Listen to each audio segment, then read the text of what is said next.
Good morning, sunshines. Welcome. Today we're going to talk about the script and the prompt script, putting those things together. Again, we're in the first phase of rehearsal, pre-production. The script, again, one of the things you're going to do initially is figure out how many cast members potentially are in the show. Again, with Death of a Salesman, the answer is easy, 5. Now, are there going to be any understudies? Yes.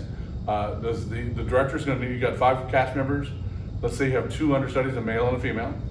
Let's say you have a director that needs a script, you need a script, the lighting designer, set designer, costume designer needs a script, prop master needs a script. Yes, so make sure you count every single person potentially who could need a script, and then you're going to make sure that they have been ordered. Now, oftentimes there's a production manager or a company manager that's done that sort of thing, but again, one of the questions you need to ask, initial question you need to ask, do I need to help order the scripts? Yes. Now, there are a variety of companies that deal with scripts. Samuel French is the biggest by far. I would say 75% of scripts, plays are Samuel French. Another 20% are dramatists, play with service.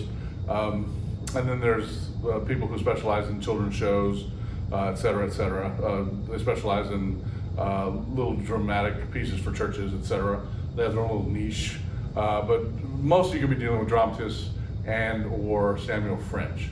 The rule of thumb is, if you're just copying a scene from a play, you're not going to have any problems. If you're copying a script and enlarging the script so you can work from the enlarged script, you're not going to have any problems. What the problem comes is when you copy entire copies of the script and hand them out to your cast and you only paid $4 for one copy of the script and you need 10. Again, scripts aren't that expensive. Again, they're not gonna, for one show at a community theater, Samuel French isn't gonna come banging on your door. But if you're at the Alabama Shakespeare Festival and you do it continually over years and years, Samuel French is gonna come to you and say, hey, you owe us a little money. Now, think about Shakespeare, of course. Shakespeare is public domain, because the copyright only lasts for 100 years on written works. You know, art is different, other things are different, but written words, the copyright is 100 years. And sometimes, people didn't copyright things. They just wrote things and let it out into public domain, yes? But those don't tend to be, for instance, well, Christmas Carol, yes, is public domain. You can do anything you want to it. He's been dead for 150 years, right? His estate doesn't have any control over it, so you can do Christmas Carol however you want to. But if the Alabama Shakespeare Festival wrote a specific version of Christmas Carol, then there's somebody who adapted it who may have copyrighted it, yes? And so if you're copying somebody else's adaptation, even though the piece itself is in public domain, you may still have to owe royalties to a specific person who adapted that play. Yes, so there's a little hitch in there. Shakespeare is public domain, so that's no problem. Again, we're getting to the point where a lot of Eugene O'Neill's works are becoming public domain, that sort of stuff. You know, things were written in the 1920s now are becoming public domain.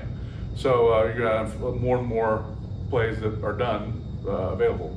The other type of plays, musicals. There's several people that specialize in musicals. Rodgers and Hammerstein Library. There are 15 plays and musicals, 15 musicals that Rodgers and Hammerstein specifically wrote. They have control over those, and because Rodgers and Hammerstein write some of the best musicals, they tend to be very popular. But they also have things. There are another 40, 50 musicals that Rodgers and Hammerstein Library runs. Tams Whitmark is a big musical theater producer. Musical Theater International is a big musical theater producer. The thing about musicals is because you have to have a score and you also have to have a script, the book of the play, oftentimes the company will send you a package of materials that'll have, let's say you have 20 characters in the musical. There'll be 25 scores, so you can have each of those characters a score. You got a piano score, you got people from the orchestra to have scores. But then you will also have the books, the sides. Let's talk about this. The side is, and we might have already said this, but we'll say it again. A side is just a script that just has your lines in it. And so in order to save room in your script, in other words, let's say you're doing what's it? I'll think of this cat. Let's say you're doing Les Mis, and you're playing Fantine. Well, you get to die in the first scene, second scene, whatever it is, and so you don't need the rest of the musical except for the end when you come back as a ghost. So your side would be much less printed material than the actual whole script for the musical. You're going to have a whole script as a part of it, and one of the things you may need to do as a stage manager is make additional copies of that for people like the musical director to understand, what's happening in the script, because it's not necessarily in the score. The score is just the music, and so they'll have their cue line in the script on the score, but it may be nice to know how much dialogue there is between. Sometimes there's just the cue itself, and that's all that's between a song, or sometimes there might be 10 scenes in between songs.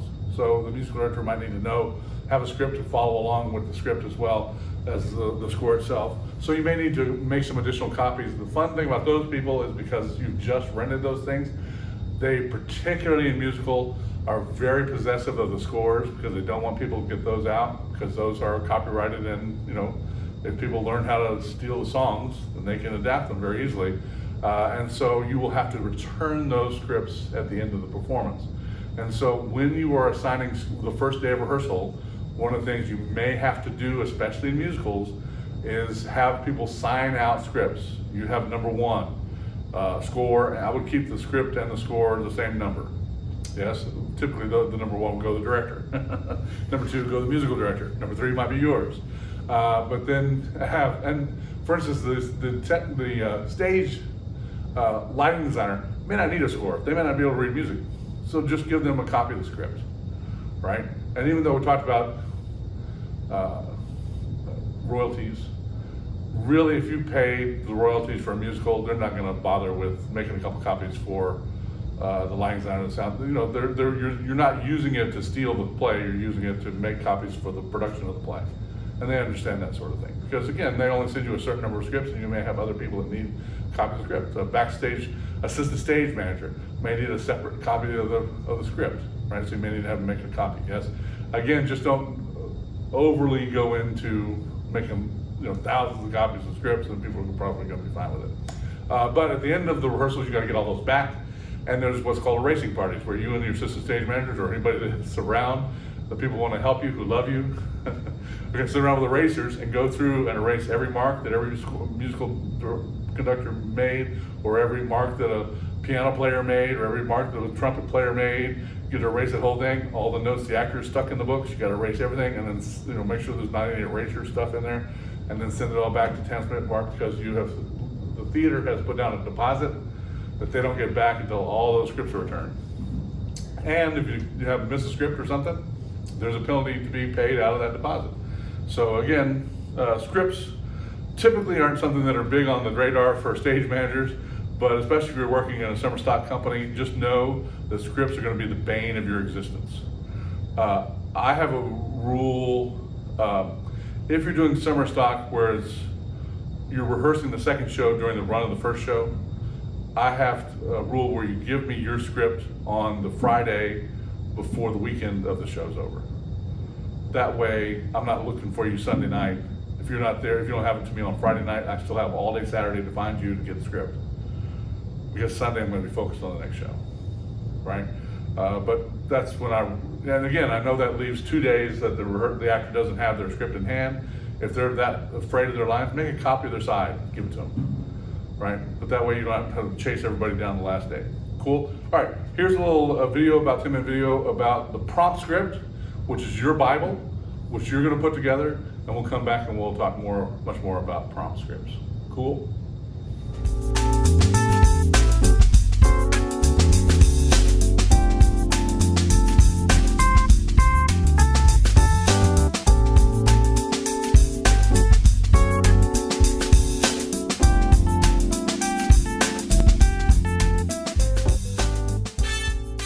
On this episode of Be the Teacher, we will be borrowing some of our information from stage manager Lois Dawson. If you like what you hear here, you might check out her blog where she discusses a number of arts and entertainment topics. Go. Light 72. Go. 73. Go. 74. Go. A quick Google search shows me that there isn't a lot of information on stage management scripts online. The first thing that pops up are the Wikipedia articles on stage management and prompt scripts. Both are informative, but short and contain very little information on how to do the job or create the book. Right off the top, let me say that this video is not an exhaustive reference on the subject of stage management scripts. If there's one thing a stage manager knows, it is that every stage manager has his or her own style, and that the prompt script tends to change to reflect that style. In fact, as a stage manager works, he or she will change over time to find things that better serve the way he or she is working. What is a prompt book? A prompt book documents everything about the production and could be used as a blueprint to remount the production if a company desires. Created by the stage manager over the entire course of the production, from prep to closing, it is the property of the production company. There is no official way to create or maintain a prompt script. It is one of the elements of stage management that shows the most personality, as every stage manager has a slightly different style.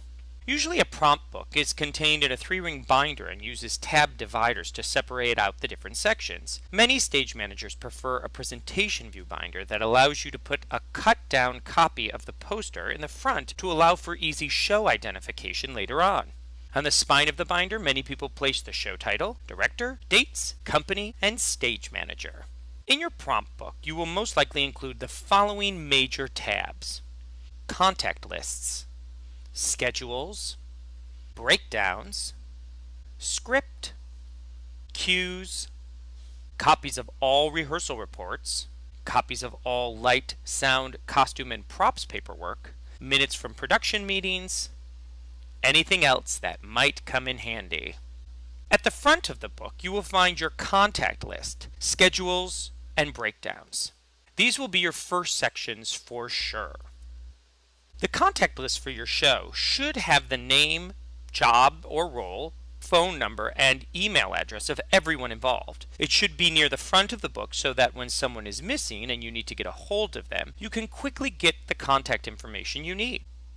You are going to end up with a lot of different schedules for the show.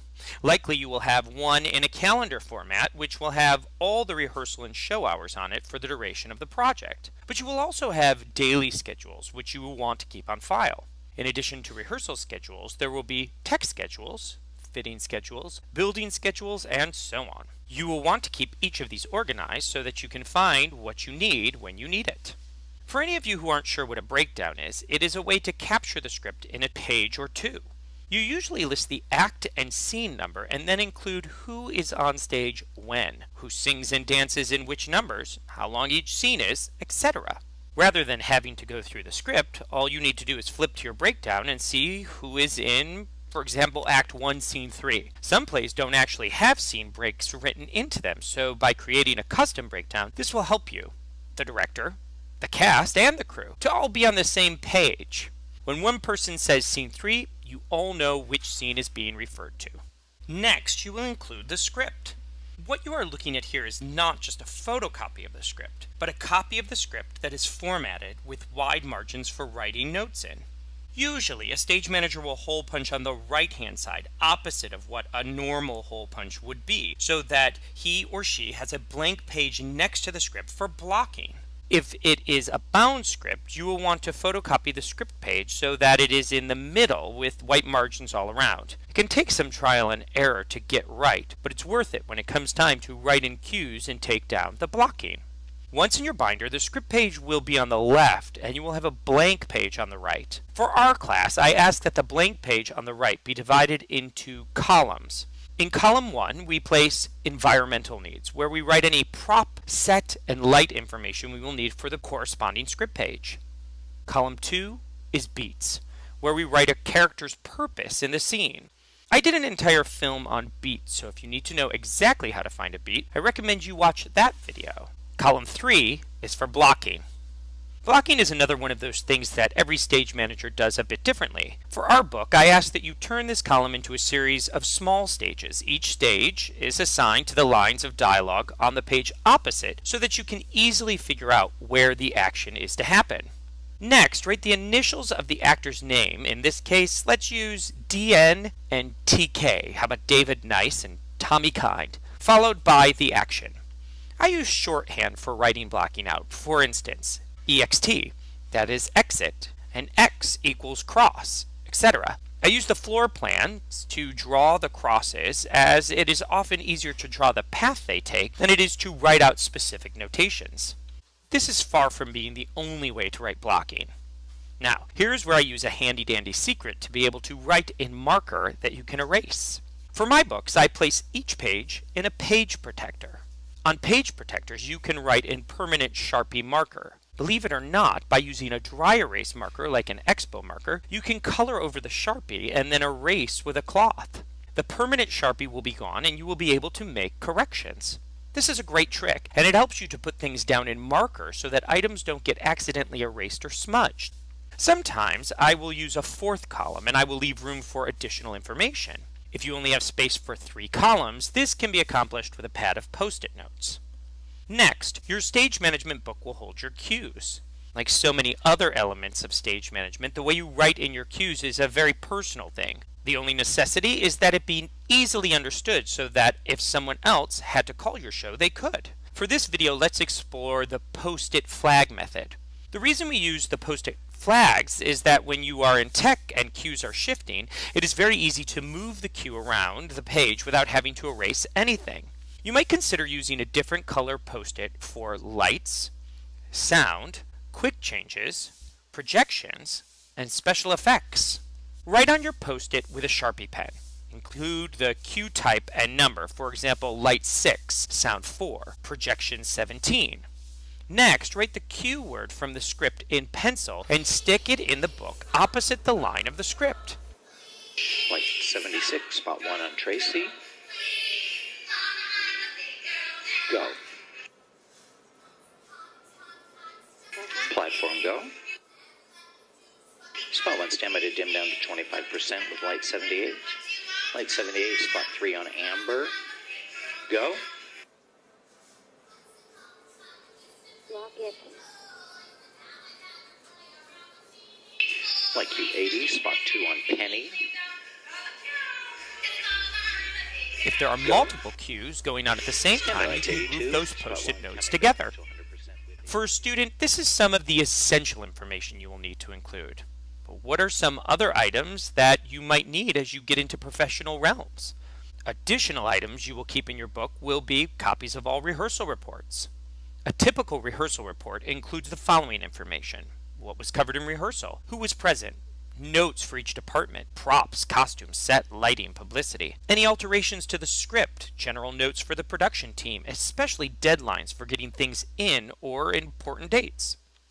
You might have copies of all lighting, sound, props, and costume paperwork that you can get from your technicians, such as a copy of the lighting plot, soundtrack listings, and a costume breakdown, to name a few. You should also have a section to write minutes from the production meetings. Sometimes it is up to the stage manager to take the minutes at production meetings, but often they are taken by the production manager and will be emailed out. It is important to keep copies of these minutes handy, as they will contain deadlines, ideas, and questions that may still need answers. Finally, you may have a catch-all section for anything else you might need. So that's it for this episode of Be the Teacher. Now you know so many things. You know what a prompt book is. You know what tabs you need to include in your prompt book. You know about contact lists, schedules, breakdowns. You know how to include your script in your prompt book. You know about blocking and about our columns that we require for our particular class. You also have a system for calling cues now using Post-it notes, and know about some of the additional items you would include, such as rehearsal reports, paperwork from other departments. You may need to write minutes from production meetings, and you might want to have a catch-all section, just in case. So this is how to do a stage management book. Again, each manager has his or her own process, but this is a great place to start. Have fun building your book, and I'll see you next time on Be the Teacher. Lights 282, spots 2 and 3 on Seaweed. Go. Lights 283. I know that was exciting. So, you're it is.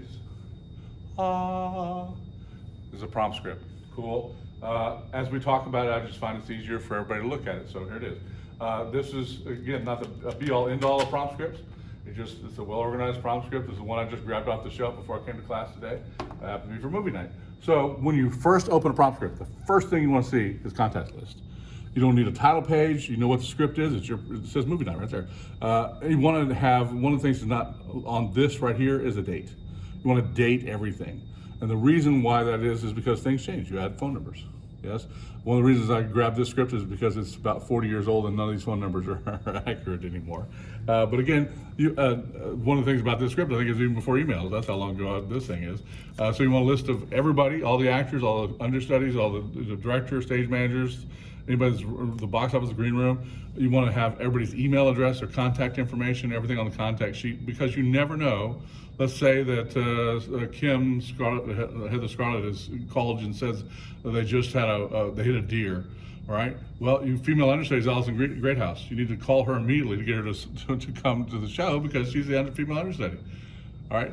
Now, can you program all these numbers in your phone? Sure, but first of all, are you going to remember the female understudy's name? Maybe you remember her name was Allison. Was it Greathouse? Okay, great. She's a very nice one. She graduated. So the first thing you want to have is contact sheet, and one of the other things you want to have is additional ones. Have extra of those because if somebody comes up and says, "I lost a contact sheet," you can just grab it and show it to them. Rehearsal schedules. Again, you can have the rehearsal schedule this way, the long way, where you have each thing listed, or you can have the calendar where you have the blocks of calendars. Again, that's a personal choice as to which one's easiest for you to read. Obviously, Kayla thought this was the easiest thing for her to read, but there's nothing wrong with having the rehearsal schedule with the actual days. I actually like the one with the days blocked out because you can see things in addition to the rehearsal, like photo calls, like meeting with the costume designer, costume calls, that sort of stuff, wig appointments, all that sort of stuff. So the first section is going to be what I call daily stuff. You can have the rehearsal schedule, you got the contact sheet. These are rehearsal reports. Again, you want to have blank ones.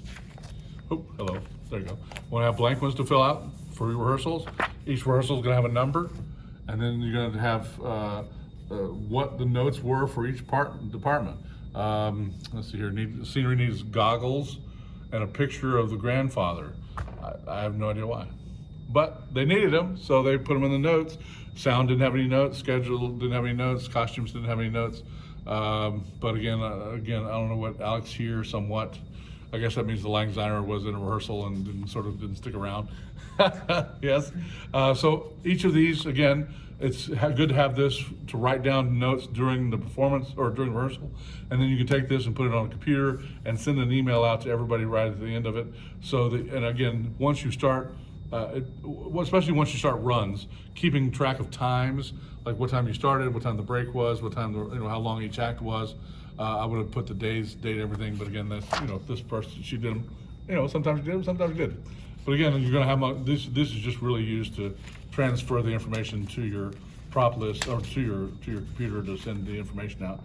Having things like your list of not only who the characters were, but their list of all the things about them, what the play tells you they are. That Tom Carpenter is a 21-year-old college student, aspiring screenwriter.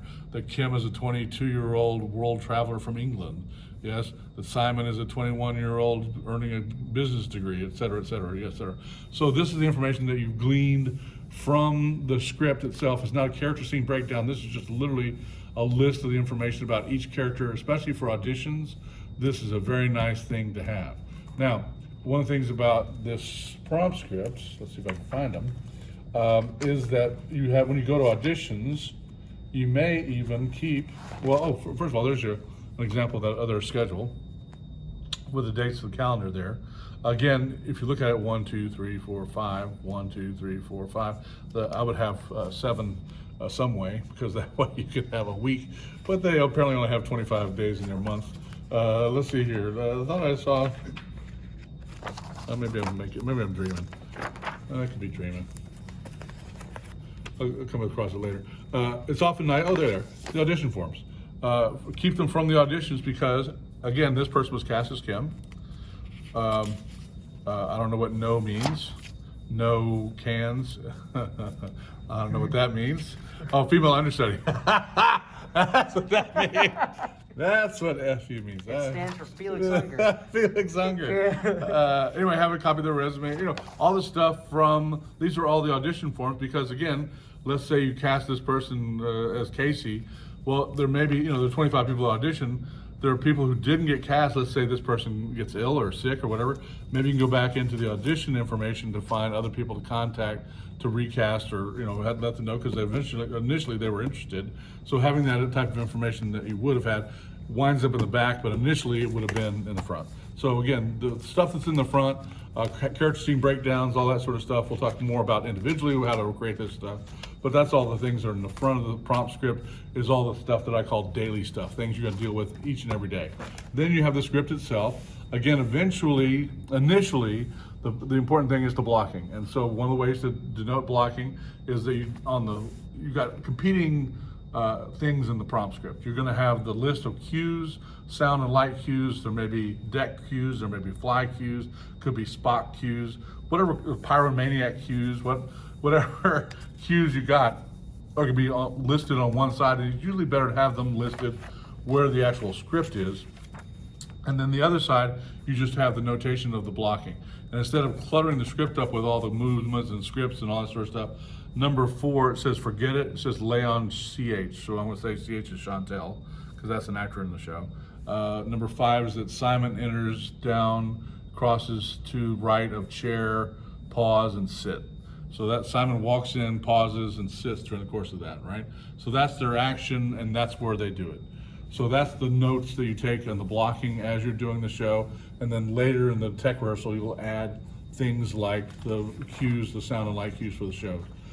Again, things like visual cues, as opposed to having it on the word for, you have it as when Simon took up the remote control and starts channel surfing. So again, it's just a light cue and a sound cue that goes when he's surfing the web or surfing the TV. So it sort of wait till he pushes the button. It's not on when he says it, it's when he does it. And here's your warning. So that, and again, this is added after during tech rehearsal, you determine where the cues go, and then you warn the people on the sound and lights that you've got these cues coming up, and then you call them on the word or on the visual, etc. Now, one of the things that's going to happen, of course, is that you're going to have pages sometimes pages after page. Again, you have blocking on pretty much every page, but there will be page after page where you're not going to have any cues, and so it's nice in the back to have these are your plots. And we'll talk more about each individual one. But here's the light plot, for instance. And again, this is not the light plot that the lighting designer gives you. This is your light plot that you create for yourself. You got some light cues that are on page 1 and some on page 2. That's where he was using the remote. But then the next light cue is not till page 13. So again, you've got 11 pages here, and then you've got a bunch of cues there in the middle, right? And then you've got, you can list through how many pages do I have to wait before I got something to do. So for instance, let's say you started the show and the light board operator says, oh, I gotta pee. And you're like, we just started the show. So you go to page 2, you got 11 pages, you go, okay, you got 10 pages to go pee, go. By this time, you gotta come back to do whatever you gotta do and have somebody cover it. Again, same thing with your sound cues, your sound plot. Again, you got your set diagrams. This is the show itself. A lot of times in the set diagram here, you'll make copies of them, and instead of just having a blank page on this side, if you have that set diagram here, you can then put the movement, draw arrows, as opposed to just a description of what's going on and where it goes, right? So it's just a different way of taking notes. Sometimes people do both. Sometimes you take this, turn it sideways, and put this at top, and then you'll have this description lower, and then at the top you could have this on the bottom, and then have this description up top, and then below have the arrows. It all depends on how organized you are and how much information you need. And again, you want to keep this clean and easy to read, so that if you're not there, assistant stage manager or somebody else could come in and say, when your rehearsal and Natasha says, oh my, that was better than Six Flags, Natasha's gonna say, I did something here, and you're gonna say, well, apparently you crossed to the hallway entrance. How do you know? Because Kayla took very good notes about what your move was, and even though you weren't even at the rehearsal, 10 years, well, maybe 20 years after the rehearsal, if Natasha said, what did I do there? That's what they did there. How do you know? Because that's what the note says. Yes, so that's the script itself. Again, organized Act 1, Act 2, if you had the 3 acts or before actually, again, just easier to flip to the actual beginning of it. And then you've got your light cue, sound cue effects. One of the things about nowadays, we have those post-it notes that are little arrows. And so it's very nice to have like a red ones, I'll say light cue, just an example. And write light cue 33 on the red arrow, and then have a yellow arrow that's the sound cue, so they're very different, and have sound cue. And the nice thing about that is, let's say it changes, all you have to do is pick up the arrow and move it up to where the cue changed, and then that way you haven't had to erase anything because you've got the arrows to show you where the light cues and the sound cues go. And again, you've got several different colors if you have fly cues or scene shift cues, etc. This one only has, there's no shift, etc. Okay. Prop list, you go through not only what the props were, but where they were. If they're personal props, Tom's keys, etc. You want to know where to set things, where things start on the set, or if they're preset, or if they're actor personal props. Again, each scene, Act 2 is going to have a separate preset. Things like champagne, you got to take the champagne cups off, you got to move the luggage off, etc. And so that's just a list of the props. This is just each individual shift. This person, the actor, Julie, sunglasses is going to be off, right? So again, you're taking the prop list of all the props and dividing it down as to where it goes and all that sort of stuff. So all that goes under props. Again, the set shift is the scene design. A lot of times you can also keep, if the set designer gives you research, you might have that information here. If the lighting designer gives you research or some looks, have it here to refer to. This show actually traveled to the American College Theater Festival, so there was an itinerary for when we left, what the plan was, who stayed in what rooms, the map to the venue, etc. So you plan out the whole thing, and again, this is years later, so there's not copies here, but I would assume that there would have been several copies of this to give to people who lost it, etc., because they're going to lose it. And then this is a hold harmless form. That's an AUM form. If you are not a student, you have to sign it, especially if you're under 18. You have to have your parents sign it to say it's okay in case you get injured on campus. Again, you want to try not to do anything dangerous, but people trip, things happen, all that sort of stuff. So 3 parts to the prompt script. You got the daily stuff, you got the script itself, and then you've got the information that is that has been provided to you. Now, once the show's over, you might also do things like have copies of the review. Kayla has put her resume here, just in case people look at the prompt script and say, hey, I really like this organization, here's my resume, I'm ready to go. But having things like reviews of plays, having things like any kind of information like that, might be happy to have in a nice place as well. Cool. All right, let's watch another little video about preparing for the script, and we'll be back. Great, so we didn't have a video, but we're just gonna cut to this. So that's, again, on prep week, that's the time you get, that information will flow to you through the course of production, but that's when you wanna start putting your prompt script together, yes? Now, the other thing that's gonna happen during this time period is you're gonna start working on your contact sheet, getting the names of everybody, producers, directors, lighting designers, set designers, and you're going to create a list of not only their contact information, but eventually you're going to develop a list of their emails so you can send out production meeting reports. Because the first thing that's going to happen for all these people involved is the director is going to develop a concept for the production of the play. Now, again, it is not your job to interpret the play. It is your job to make sure the director's interpretation is what's followed through. There are one of the more interesting relationships you will develop in the course of working on a play is the relationship with the director. There are some directors, I'm going to call them authoritarians, who know everything they're going to do. They're going to know how, when, where, all those sort of things.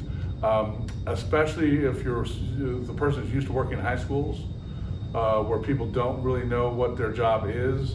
That's pretty much the type of director you're going to have in that environment. So just be prepared, because they're going to have the experience of having to do it all themselves. And so the fact that they could have a lighting designer who actually knows how to design lights, or a set designer that knows how to design sets, or a costume designer that knows how to design costumes, and that they trust those people, will be little, if any, because they're accustomed to working with people who are lighting designers who know how not to blow things up, who are set designers who know how to build things or paint things, but they don't really know their job. And so they're used to training all these people, and because of that, they become very strict and authoritative in saying, this is what you need to do. Then there are going to be directors on the complete opposite end who are very accustomed to working with people who are very artistic, who come up with great ideas, and they are a lot harder to pin down on things because, oh sure, we can do that, let's talk about that. All right, well, that's great. Talking about things is great, but at some point, you got to find the answer you're going to do. At some point, you've got to, as my grandfather, go from chicken to pig. You got to kill the chicken and prepare the breakfast with the eggs, or kill the pig and slaughter the pig and make the bacon. Yes, it comes time to pick and choose, and so sometimes it can be more frustrating actually working with somebody who is much more open because they're a lot less willing to be specific. And again, one of the things is the director's job is to make decisions, is to guide, and a lot of times that the people have a hard time, coming up with those solutions because you haven't yet involved the actors in the choice of the production process. Yes, and pre-production, pre-auditions, and so you're going to have a lot of things that come to the production after you've done these initial decisions. But things like sets have got to be built, costumes have got to be planned for. You've got to buy costume, you've got to buy material. You have to source things, you have to plan things. And so you're going to have these production meetings. Initially, it's going to be a lot of sketches. It's going to be a lot of discussion about possibilities, abstract ideas, yes? How real is the production going to be? What is the style of the show going to be? They're going to throw around a lot of terms that are very artistic in nature. What you want to listen for are the definites. Yes, you want to listen for unit set. You want to listen for scene shifts. You want to listen for things like that, but it's not your job to interpret. It's your job merely to understand and to allow the play to happen. Yes, and so the production process can be very frustrating for stage managers. If you have a strong opinion or an idea, certainly voice it, but understand that's not your role. Yes, again, it depends upon your relationship with the set designer or the costume designer or the prop master, etc., as to how willing they are to accept your input. So I would say tread lightly. Before you blurt things out in a production meeting, it may be worth sending a memo or a note separately to someone saying, hey, I just happened to cross this article about phones in the 19th century. You might want to look at it, because they were using the wrong model of phone, as opposed to calling them out in a production meeting and saying they didn't have that kind of phone, there was a candelabra. Yes, it's just nicer. Again, you're not opening tomorrow. You got time.